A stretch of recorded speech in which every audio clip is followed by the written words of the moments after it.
Assalamualaikum warahmatullahi wabarakatuh.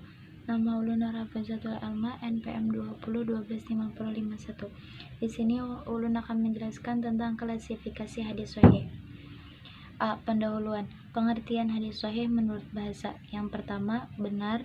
Yang kedua, bagus. Yang ketiga, dapat dipertanggungjawabkan keasanannya. Yang keempat, sehat. Menurut istilah, hadis sahih yaitu suatu berita hadis yang diriwayatkan oleh para perawi yang adil, sempurna hafalannya, bersambung sanadnya, tidak ada cacat yang tersembunyi, dan pengertiannya tidak janggal. Pendapat ulama. Ibnu Shalah mengemukakan definisi hadis sahih yaitu hadis sahih ialah hadis yang sanadnya bersambungan melalui periwayatan orang yang adil lagi dobit dari orang yang adil lagi dobit pula sampai ujungnya, tidak syaz dan tidak mu'allal atau terkena illat. Menurut Ajaj Al-Khatib memberikan definisi hadis sahih yaitu hadis yang bersambungan sanadnya melalui periwayatan perawi thiqoh dari perawi lain yang thiqoh pula sejak awal sampai ujungnya, Rasulullah SAW, tanpa syuzus, tanpa illat. B. Pembahasan. A. Syarat-syarat hadis sahih. Yang pertama, perawinya adil. Dalam bahasa, menempatkan sesuatu pada tempatnya. Kebalikan dari adil adalah zolim. Istilahnya, seorang perawi disebut adil apabila memiliki 5 unsur. Yang pertama, muslim. Yang kedua, menjauhi perbuatan fasik. Yang ketiga, bukan orang yang teledor. Yang keempat, mukallaf, balik dan berakal. Yang kelima, menjaga muru'ah. Muru'ah di sini artinya sangat lokalistik sesuai dengan adat dan kebiasaan daerah perawi hidup. Yang kedua, perawi dobit, seorang yang mempunyai hafalan yang sangat sempurna serta memahami isi kandungan terhadap hadis-hadis yang diterimanya semenjak dia menerima hadis-hadis tersebut semasa masih menjadi murid hingga menyampaikannya kepada orang lain yang jaraknya puluhan tahun. Yang ketiga, sanadnya bersambung. Sanadnya bersambung maksudnya adalah bahwa setiap perawi hadis yang bersangkutan benar-benar menerimanya dari rawi yang berada di atasnya, dan begitu pula selanjutnya sampai kepada pembicara yang pertama. Sanad suatu hadis dianggap tidak bersambung bila terputus salah seorang atau lebih dari rangkaian para rawinya. Boleh jadi rawi yang dianggap putus itu adalah seorang rawi yang dhaif sehingga hadis yang bersangkutan tidak menjadi sahih lagi. Yang keempat, perawinya tidak cacat atau ilat. Maksudnya ialah bahwa hadis yang bersangkutan terbebas dari cacat hadisnya, yakni hadis itu terbebas dari sifat-sifat samar yang membuatnya, meskipun tampak bahwa hadis itu tidak menunjukkan adanya cacat-cacat tersebut. Jadi hadis yang mengandung cacat itu bukan hadis yang sahih. Ilat di sini adalah cacat yang menyelinap pada sanad hadis. Yang kelima, periwayatannya yang tidak syaz. Syaz adalah suatu kondisi di mana seorang perawi berbeda dengan rawi yang lain yang lebih kuat posisinya.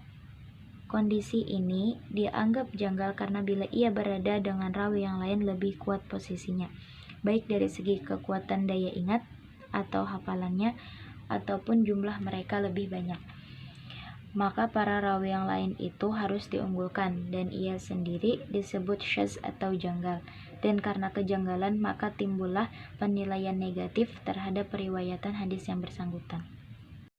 B. Klasifikasi dan macam-macam hadis sahih. Hadis sahih terbagi menjadi dua, yaitu sahih li dzati dan sahih li ghairih. Sahih li dzati adalah hadis sahih yang memenuhi syarat-syaratnya secara maksimal, seperti yang telah disebutkan di atas. Adapun hadis sahih li ghairih adalah hadis sahih yang tidak memenuhi syarat-syarat secara maksimal.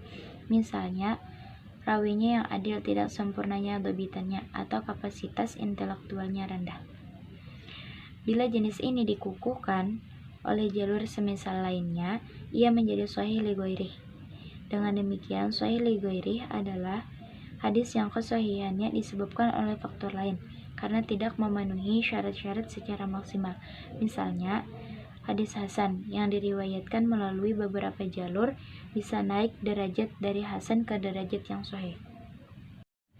C. Martabat dan kedudukan hadis sahih. Hadis sahih yang paling tinggi derajatnya adalah hadis yang bersanad as-sahabul asanid berturut-turut sebagai berikut. Yang pertama, hadis yang disepakati oleh Bukhari Muslim. Yang kedua, hadis yang diriwayatkan oleh Imam Bukhari sendiri. Yang ketiga, hadis yang diriwayatkan oleh Imam Muslim sendiri. Yang keempat, hadis sahih yang diriwayatkan menurut syarat-syarat Bukhari dan Muslim, sedangkan kedua imam itu tidak mentakhrijnya. Yang kelima, hadis sahih menurut syarat Bukhari, sedangkan Imam Bukhari sendiri tidak mentakhrijnya. Yang keenam, hadis sahih menurut syarat Muslim, sedangkan Imam Muslim sendiri tidak mentakhrijnya. Yang ketujuh, hadis sahih yang tidak menurut salah satu syarat dari kedua Imam Bukhari dan Muslim. Yang kedelapan, ini berarti sifat takhrij tidak mengambil hadis dari rawi-rawi atau guru-guru Bukhari dan Muslim yang telah beliau sepakati bersama atau yang telah diperselisihkan. Akan tetapi, hadis yang ditakhrijkan tersebut disahihkan oleh imam-imam hadis yang ternama. Misalnya, hadis-hadis sahih yang terdapat pada Sahih Ibnu Huzaimah, Sahih Ibnu Hibban, dan Sahih Al-Hakim. D. Karya-karya yang hanya memuat hadis-hadis sahih. Ada banyak kitab hadis yang kita temukan telah diterbitkan, namun kitab-kitab tersebut sebagian ada yang mencampurkan hadis sahih, hasan, dan dhaif.